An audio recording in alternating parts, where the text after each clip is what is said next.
Good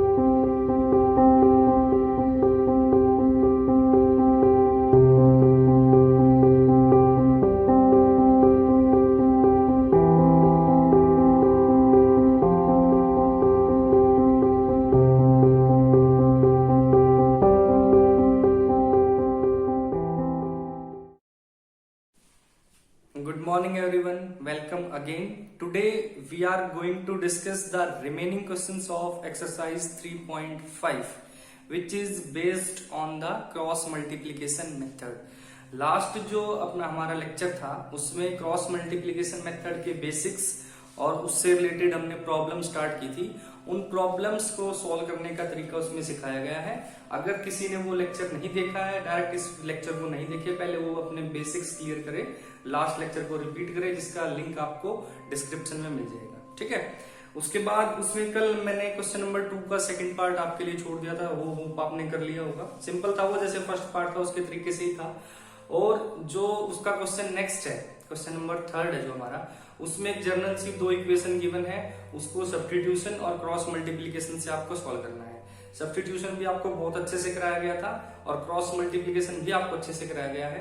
तो वो question आपका प्रैक्टिस और आपका सेल्फ टेस्ट खुद हो जाएगा और दोनों से आंसर सेम ही आएगा। आपको पता है कि जब इक्वेशन ही सेम है तो आंसर भी सेम होगा दोनों से। ठीक है, तो वो आपको खुद करना है। उसके बाद जो 4th क्वेश्चन है वो, उसमें बड़े अच्छे 4th का जो क्वेश्चन है उसमें जो पार्ट्स हैं वो बड़े अच्छे इंपोर्टेंट पार्ट्स हैं, तो उनको मैं आपके लिए डील कराता हूँ। उनको डिस्कस करते हैं क्या क्या उसके अंदर है और क्या हमें फाइंड आउट करना है। ठीक है, तो पार्ट फर्स्ट है क्वेश्चन नंबर 4th का। क्या कहता है, the part of A monthly hostel charges is fixed and the remaining depends on the number of days one has taken food in the mess। ये क्वेश्चन जो हमारा hostel से related है। Hostel पे जरूरी नहीं कि सॉन्ग्स ही बनते हो, हॉस्टल पे क्वेश्चन भी होते हैं। आप एक क्वेश्चन देख लीजिए यहाँ पे, हॉस्टल से रिलेटेड जो क्वेश्चन वो क्या है। क्या कहता है कि द पार्ट, हॉस्टल में अगर स्टूडेंट लीव कर रहे हैं, स्टूडेंट रहते हैं हॉस्टल के अंदर, तो ऑब्वियस सी बात है हमें उसके लिए पे करना होता है। ठीक है, हॉस्टल का मतलब ये है कि आपको रहना भी वहीं है और खाना भी वहीं पे खाना, तो दोनों चीज के लिए हम पे करते हैं उस चीज को। मतलब स्कूल्स में, कॉलेजेस में हॉस्टल होते हैं। तो वो कहता है कि monthly hostel charge is fixed and the remaining depends on the number of days one has taken food in the mess. कि जो एक पार्ट है ना हॉस्टल का, वो चार्ज का, वो कुछ तो फिक्स्ड है। The part of A monthly hostel charge is fixed, मतलब जो हॉस्टल चार्ज हम दे रहे हैं वो 2 पार्ट में डिवाइडेड है। एक तो जहां हम रह रहे हैं उस चीज का रेंट, और जो हम जहां हम खाना खाते हैं जिसे हम मेस बोलते हैं उसके जो चार्ज है वो। तो हॉस्टल का चार्ज जो कुछ तो फिक्स है और कुछ डिपेंड करता है कि आपने खाना मेस के अंदर कितने दिन खाया है, उस पर डिपेंड करता है। ठीक है, तो ये सिचुएशन है कि हॉस्टल के लिए जो हम पेमेंट कर रहे हैं हमारी, वो 2 तरीके से है। एक पेमेंट तो फिक्स है, वो आपको जहां रूम अलॉट हुआ है उसके लिए है, और दूसरी आपने कितने दिन मेस में खाना खाया है। जरूरी नहीं है कि आपने 2 दिन खाना नहीं खाया तो आपको वो पे नहीं करना है। ठीक है, चलो। The part of A monthly hostel charge is fixed and the remaining depends on the number of days. Number of days, जितने दिन one has taken food in the mess, जितने दिन आपने खाना खाया है मेस के अंदर, उस पर डिपेंड करता है। ठीक है, 2 तरीके का, 2 क्वांटिटी मिल गई है ना, 2 क्वांटिटी मिलती है पेयर ऑफ लिविंग इक्वेशन में। एक तो मेस का जो चार्ज है वो, एक जो फिक्स चार्ज है वो। ठीक है, अब 2 कंडीशन मिलेंगी। 2 कंडीशन कैसी है, when a student A takes food for 20 days, कोई स्टूडेंट है A नाम दिया गया है उसका, वो 20 डेज फूड लेती है, 20 डे वो मेस में फूड खाती है, खाना खाती है। She has to pay ₹1000, तो उसको कितने रुपीज पे करने होते हैं, ₹1000, 1000 रुपए उसने पे किए हैं जब उसने 20 दिन मेस के अंदर खाना खाया है। ठीक है, दूसरा, as the hostel charge where as a student B, जो दूसरी स्टूडेंट है हमारी, जिसका जो स्टूडेंट बी बोली गई है, टेक फूड फॉर 26 डेज, उसने 26 डेज के लिए खाना खाया है मेस में, और वो अब 20 दिन वाले ने कितने रुपए दिए, 1000। 26 वाले तो ज्यादा ही देगी, फिर उसने कितने दिए हैं, 1180, 1180 रुपए। 20 दिन खाना खाया तो 1000 रुपए, और 26 दिन खाना खाया तो 1180 रुपए। क्लियर है। अब उसको हमने सॉल्व करना है कि क्या फाइंड करना है, find the fixed charge and the cost of food per day. 2 चीजें फाइंड करनी है, एक को x मान लेते हैं, दूसरे को y मान लेते हैं। लेट सॉल्यूशन करते हैं इसका। Let the fixed charge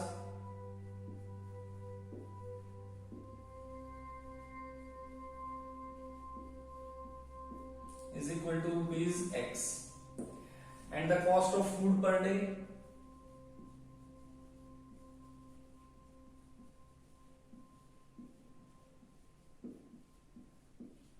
cost of food per day मैंने बोल दी y, ठीक है। ये तो क्वेश्चन की लास्ट लाइन से ही पता चल जाएगा आपको, जो चीज फाइंड करनी है, एक को x बोल दो, एक को y बोल दो। क्या फाइंड करना था? Find the fixed charge. एक तो फिक्स्ड चार्ज फाइंड करना है, तो फिक्स्ड चार्ज को क्या बोल दिया? x।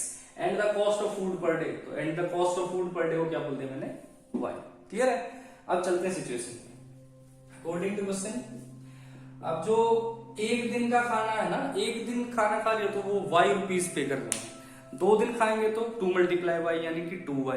3 दिन खाना खाएगा तो 3y। 4 दिन खाते हैं तो 4y। ऐसे ही जो फर्स्ट लड़की उसने कितने दिन खाना खाया है? 20 डेज। तो 20 डेज के मेस के कितने रुपए हो गए उसके? 20y। क्लियर है?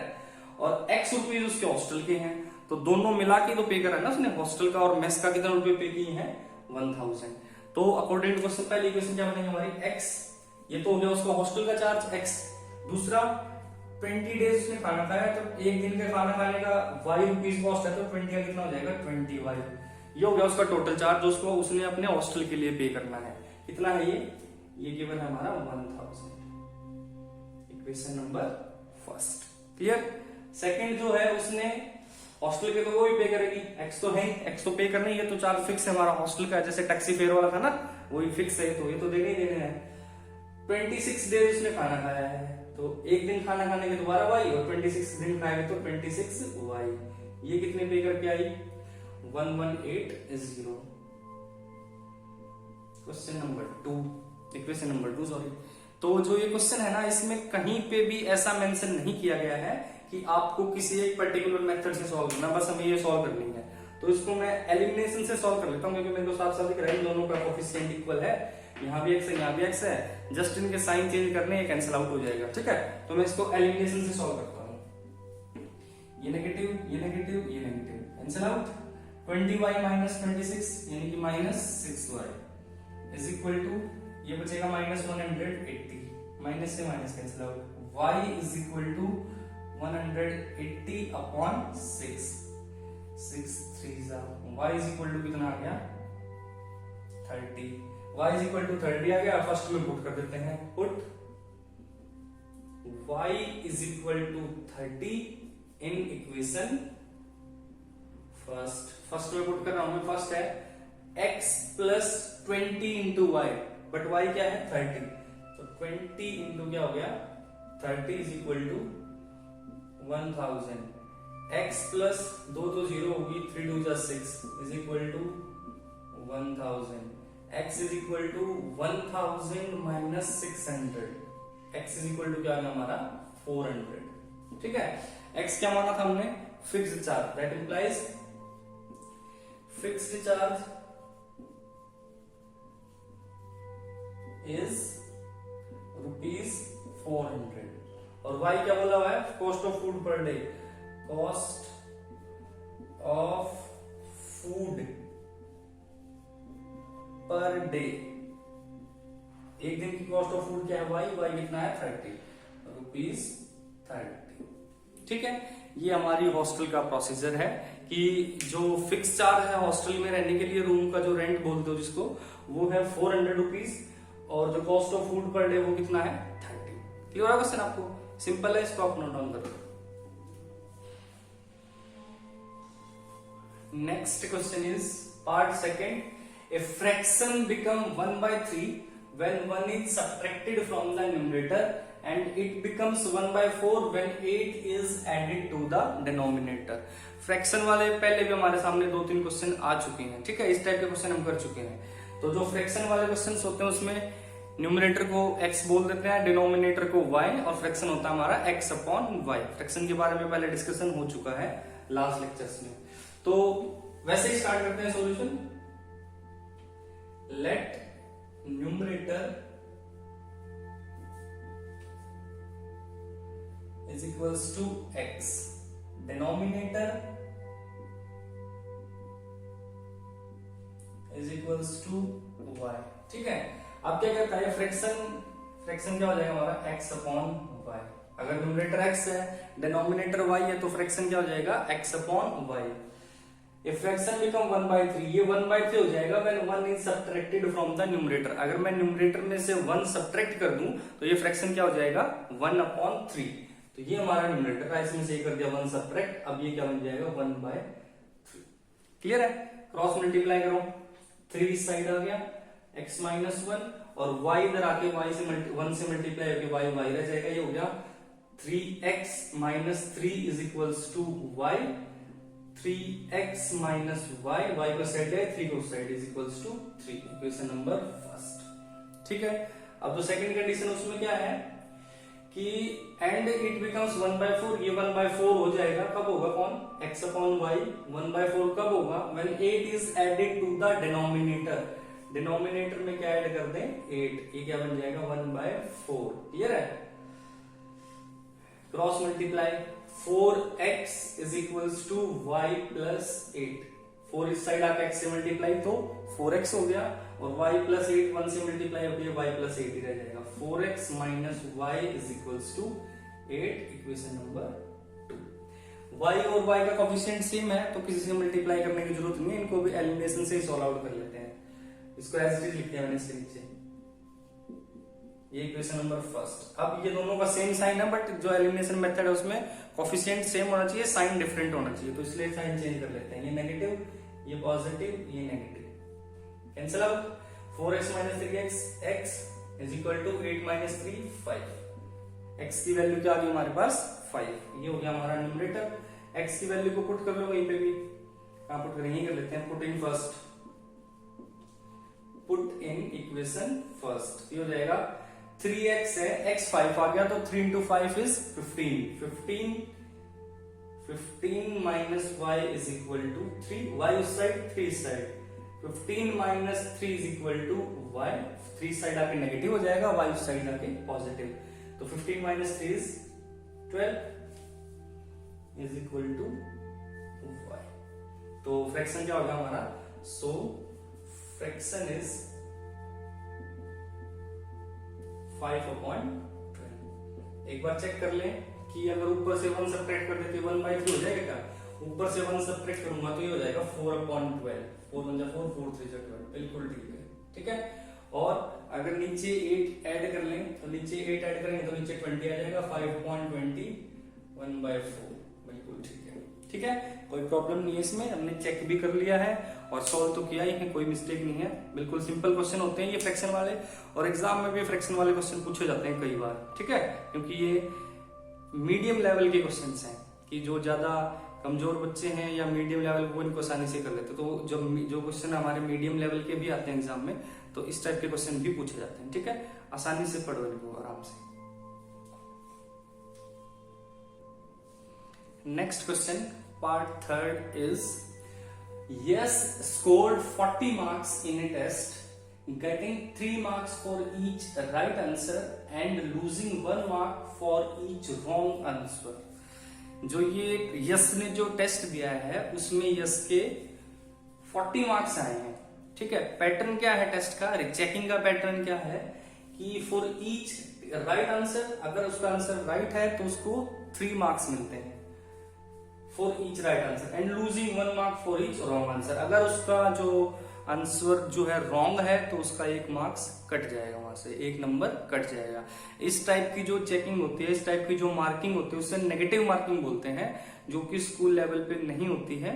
ये कॉम्पिटेटिव एग्जाम्स में ज्यादातर की जाती है कि जो आपके रॉन्ग आंसर्स हैं उसके लिए आपके मार्क्स जो है वो डिडक्ट कर लिए जाएंगे, मार्क्स काट लिए जाते हैं। किस तरीके से, अगर हर चेकिंग की अलग अलग स्कीम होती है, इसकी अगर इसी स्कीम के हिसाब से मैं चलूं, मान लेते हैं कि क्वेश्चन में जो 20 जो पेपर था हमारा उसमें 20 क्वेश्चन थे टोटल, मान लेता हूँ ये मैं सपोज कर रहा हूँ, टोटल क्वेश्चंस मैंने मान लिए कितने हैं 20, जो राइट है वो मैं मान लेता हूँ 12, तो ऑब्वियस सी बात है कि रॉन्ग कितने होंगे हमारे 8 रॉन्ग हो जाएंगे। ठीक है, तो नंबर कितने आएंगे, कितने राइट क्वेश्चन है 12, एक राइट क्वेश्चन है कितने मार्क्स मिल रहे हैं 3, तो 12 into 3 ये राइट क्वेश्चन कितना हो गया 36। बट अभी जो रॉन्ग बचे हैं इनके डिडक्ट होंगे, अगर नेगेटिव मार्किंग नहीं होती तो फिर तो आपके सीधा 20 60 में से 36 मार्क्स आ गए थे।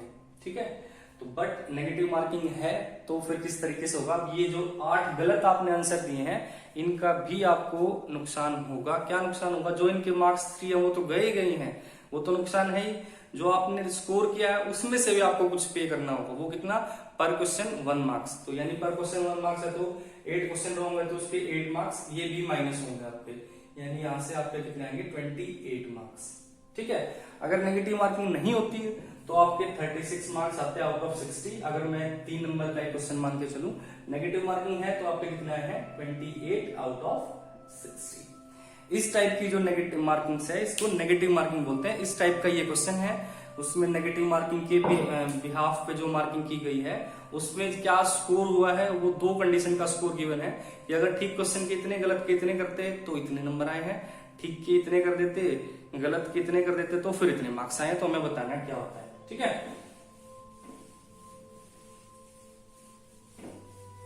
तो बढ़ते हैं क्वेश्चन को। क्वेश्चन है कि अगर स्कीम ये है कि ठीक के 3 नंबर, गलत का 1 नंबर कटेगा तो नंबर कितने हैं उसके 40। अगर स्कीम ये है कि had 4 marks been awarded for each correct answer, correct answer कितने अवार्ड कर देता है 4। अगर स्कीम ये है and 2 marks been deducted from the incorrect answer, incorrect के कितने डिडक्ट कर रहा है 2 मार्क्स, तो फिर कितने मार्क्स आते हैं, फिर आते हैं 50। तो हमें बताना है how many questions were in the test, test के अंदर कितने क्वेश्चंस थे।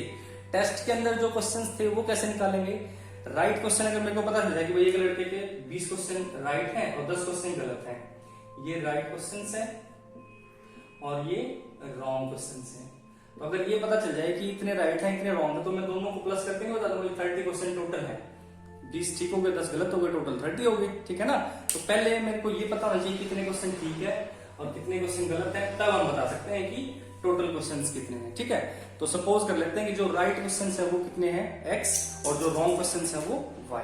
ठीक है, let number of correct answers या करेक्ट क्वेश्चंस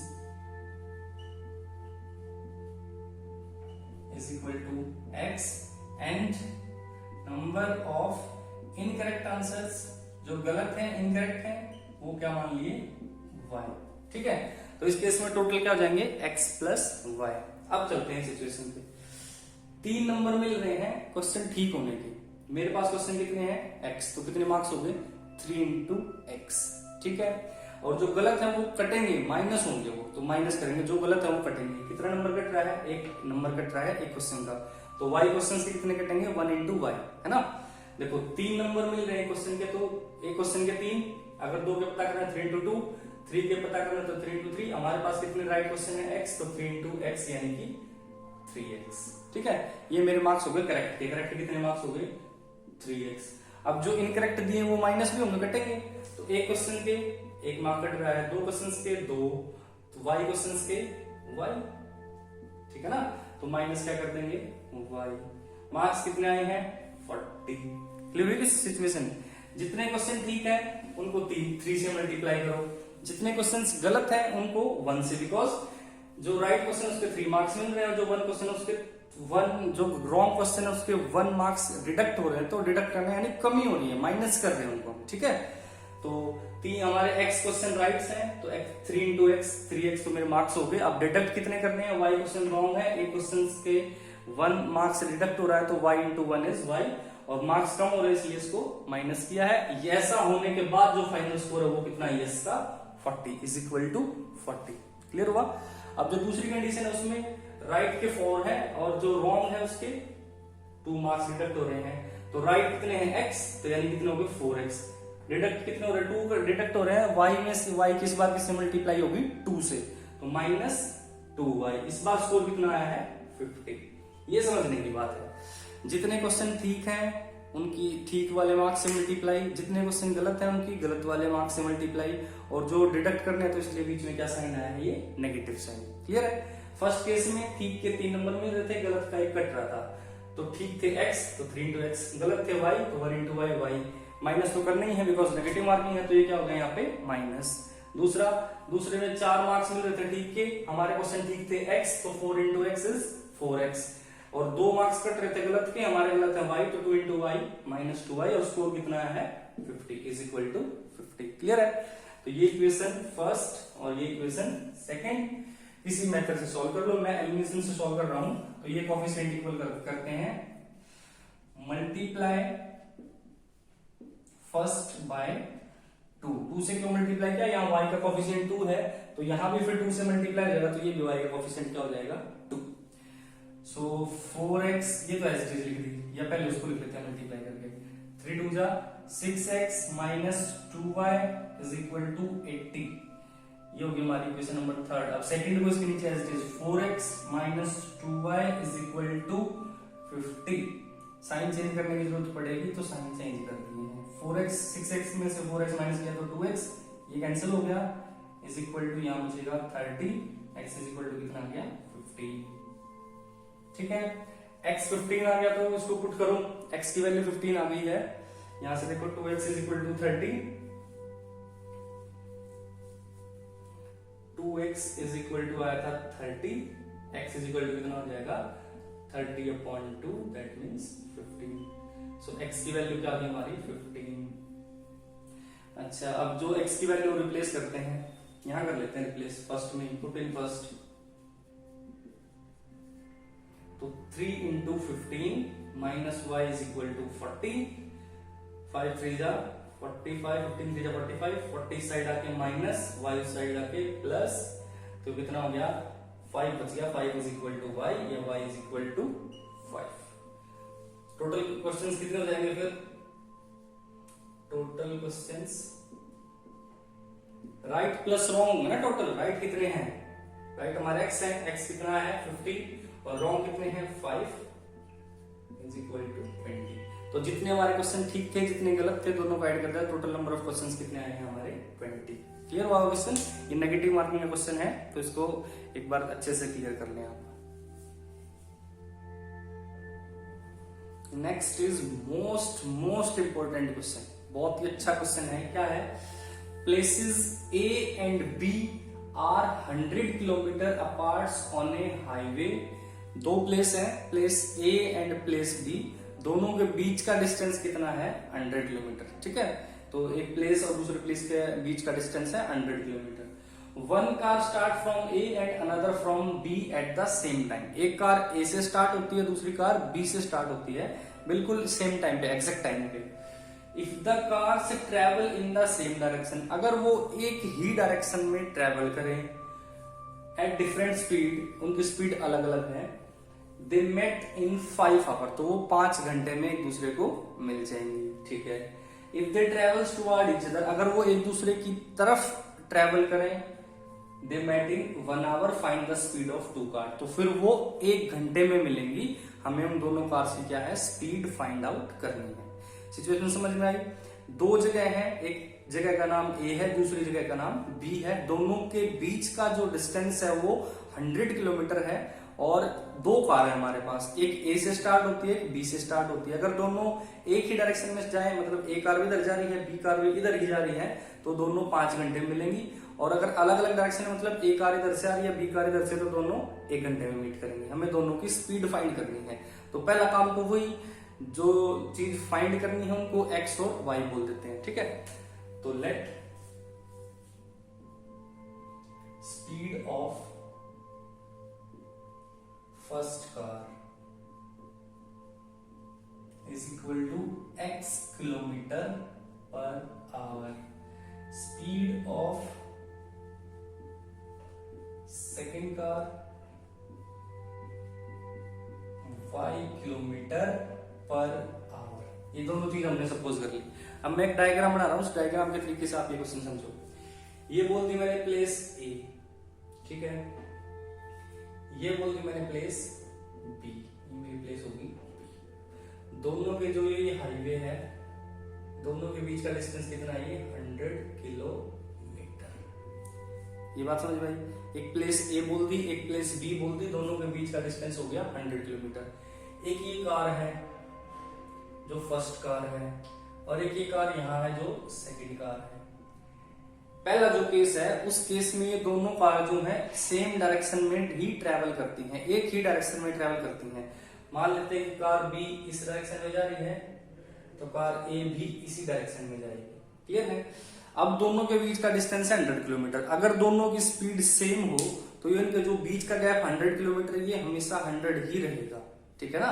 अगर दोनों की स्पीड सेम रही तो फिर एक कार तो इससे 100 किलोमीटर दूर है, ये बी को कभी पकड़ ही नहीं पाएगी, इसको कैच ही नहीं कर पाएगी कभी भी।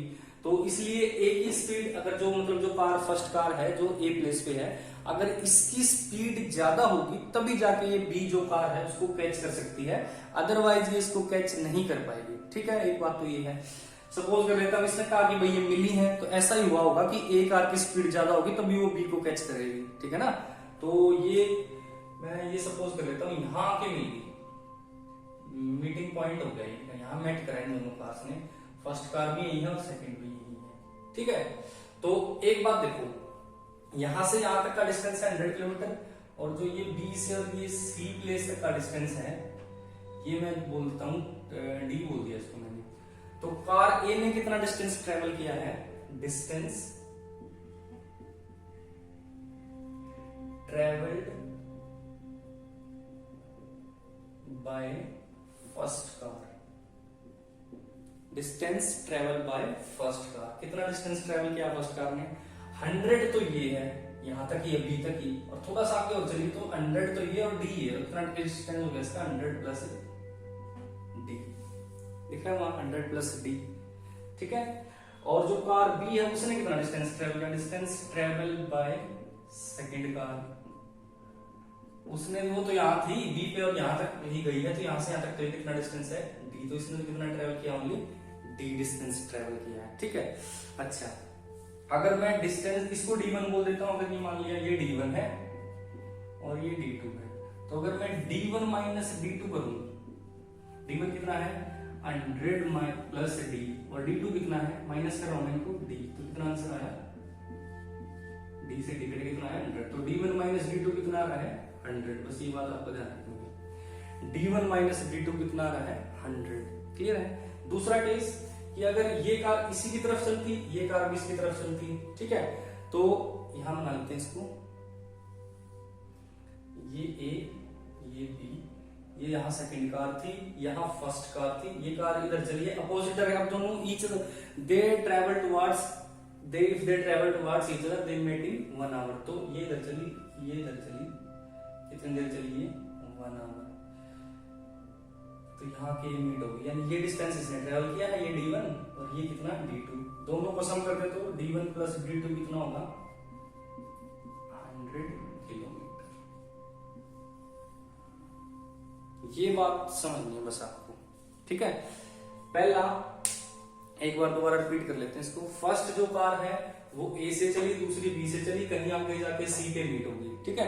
तो ए ने कितना डिस्टेंस ट्रेवल किया? ए जब यहां तक आई तो 100, आगे वाला डिस्टेंस मैंने डी बोला था, तो ए ने कितना ट्रेवल किया? 100 प्लस डी।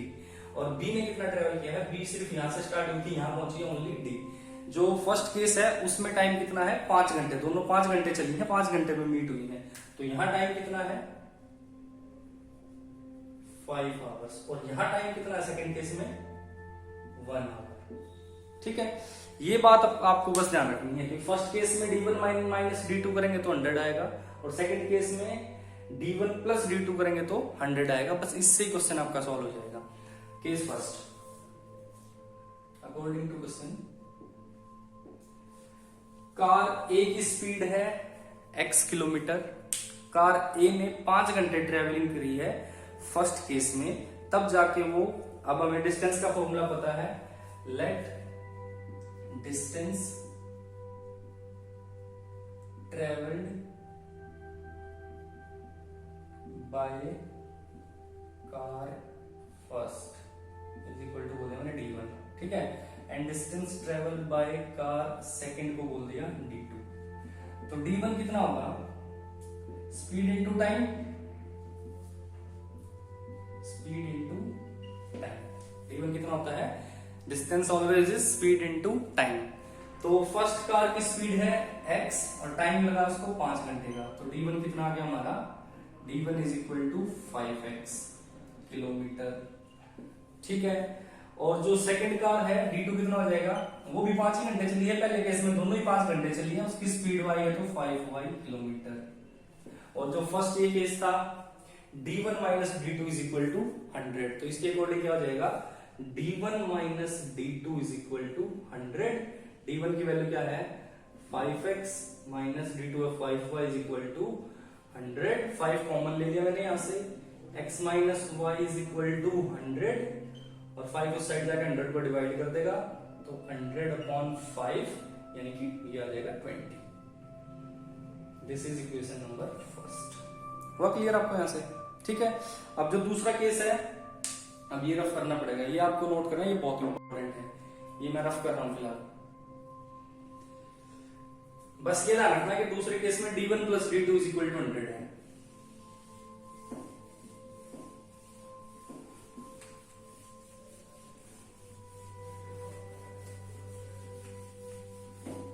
सेकंड केस में, केस 2,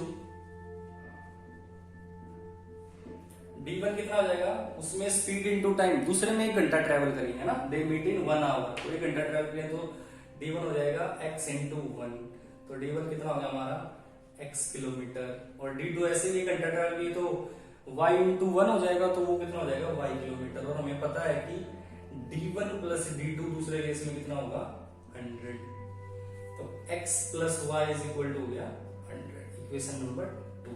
फर्स्ट इसके नीचे लिख देते हैं, x minus y is equal to 20, ये होगी फर्स्ट, लगाओ elimination, 2x is equal to 120, x is equal to 60, x 60 है तो x 60 यहां पुट कर लो, 60 plus y is equal to 100 और y इज इक्वल टू हो गया 40। तो फर्स्ट कार की स्पीड कितनी आई 60 किलोमीटर पर आवर, लिख देंगे ना यहाँ, स्पीड ऑफ फर्स्ट कार पूरी लाइन लिख के 60 किलोमीटर पर आवर, और दूसरी की y आई है तो 40 kilometre per our. This is the most important question. ठीक है, ये आपको बहुत अच्छे से आ जाना चाहिए। आप बस एक लास्ट क्वेश्चन बचा है, उसको करते हैं। Last question is the area of a rectangle gate reduced by 9 square unit if its length is reduced by 5 unit and breadth is increased by 3 unit. एक रेक्टेंगल है, रेक्टेंगल की लेंथ है, rectangle की ब्रेड्थ है और rectangle का area है। कहता है कि अगर रेक्टेंगल का एरिया 9 स्क्वायर यूनिट कम हो जाएगा अगर इसकी लेंथ को रिड्यूस करते 5 यूनिट और ब्रेड्थ को इंक्रीज करते 3 यूनिट। ठीक है, तो एरिया 9 यूनिट कम हो जाता है। दूसरा case, if we increase the length by 3 unit, अगर लेंथ को 3 यूनिट बढ़ा दें और ब्रेड्थ को area increase by 67 square unit, find the dimension of the rectangle. तो इस केस में कैसे करते हैं, if we increase the length by 3 units और ब्रेड्थ 2 यूनिट्स इंक्रीज होगी, ब्रेड्थ 2 यूनिट्स, तो एरिया इंक्रीज हो जाएगा 67 स्क्वायर यूनिट। डायमेंशन फाइंड करनी है, सपोज कर लेते हैं let length of rectangle is equal to x unit. ठीक है, ये इसका सॉल्यूशन है। दूसरा, और ब्रेड्थ ये मान ली मैंने y यूनिट, तो एरिया क्या हो जाएगा, एरिया ऑफ रेक्टेंगल होता है length multiply breadth, length x है ब्रेड्थ y है, तो ये क्या हो जाएगा xy स्क्वायर यूनिट। ठीक है, अब जो फर्स्ट क्वेश्चन है उसके अकॉर्डिंग अगर हम क्या करें, अगर हम करें area get reduced by 9 square unit, area 9 unit कम हो जाएगा। कब कम होगा, if the length reduced by 5, length को 5 कम कर दो, लेंथ x है इसको कम कर दिया 5, ये हो गया x माइनस 5। ठीक है, ब्रेड्थ को इंक्रीज करना है 3, ब्रेड्थ y है तो इसको इंक्रीज कर दिया y प्लस 3, ये मैंने लेंथ इंटू ब्रेड्थ भी कर दिया, ये एरिया हो जाएगा ना, बट एरिया कितना कम होगा 9 यूनिट, एरिया था कितना xy, अब कितना हो जाएगा xy माइनस 9। ये हुई बात, लेंथ को 5 कम कर दिया, ब्रेड्थ को 3 इंक्रीज कर दिया, एरिया को 9 कम कर दिया, length into breadth is area. करो मल्टीप्लाई, ये कितना हो गया, x की मल्टीप्लाई अंदर करेंगे तो xy, x की 3 के साथ 3x minus 5y minus 15 is equal to xy minus 9। ठीक है, ये xy इधर आकर नेगेटिव हो जाएगा तो xy से xy में इधर कैंसिल कर रहा हूं, ये हो गया हमारा 3x माइनस 5y, 15 उस साइड जाके प्लस हो जाएगा, माइनस 9 प्लस 15, ये हो गया 3x minus 5y is equal to 6, equation number first. ठीक है, अब दूसरी कंडीशन की तरफ चलो। दूसरी कंडीशन क्या है कि we increase the length by 3, increase कर दिया लेंथ को, x थी क्या कर दिया x प्लस 3, और ब्रेड्थ को इंक्रीज करना है 2 यूनिट, ब्रेड्थ y थी इसको कर दिया, एरिया भी इंक्रीज हो जाएगा 67, xy था एरिया, बढ़ के कितना होगा xy प्लस 67, सारी चीजें इसमें इंक्रीज हुए तो प्लस प्लस करते चले हैं। x की मल्टीप्लाई करी xy plus 2x plus 3y plus 6 is equal to xy plus 67, xy से xy दोबारा कैंसिल हो जाएगा, 2x plus 3y is equal to 67 minus 6, ये हो गया 2x plus 3y is equal to 61, equation number 2। दो इक्वेशन मैंने आपको बना दी है, अब सारे क्वेश्चन सॉल्व कराएं, ये क्वेश्चन आपको खुद सॉल्व करना है। ठीक है, तो 3.5 यहाँ पे कंप्लीट हो गई है। अब जो सबसे इंपॉर्टेंट एक्सरसाइज है पूरे चैप्टर की 3.6, जो इसकी लास्ट एक्सरसाइज है, नेक्स्ट लेक्चर से उसको स्टार्ट करेंगे।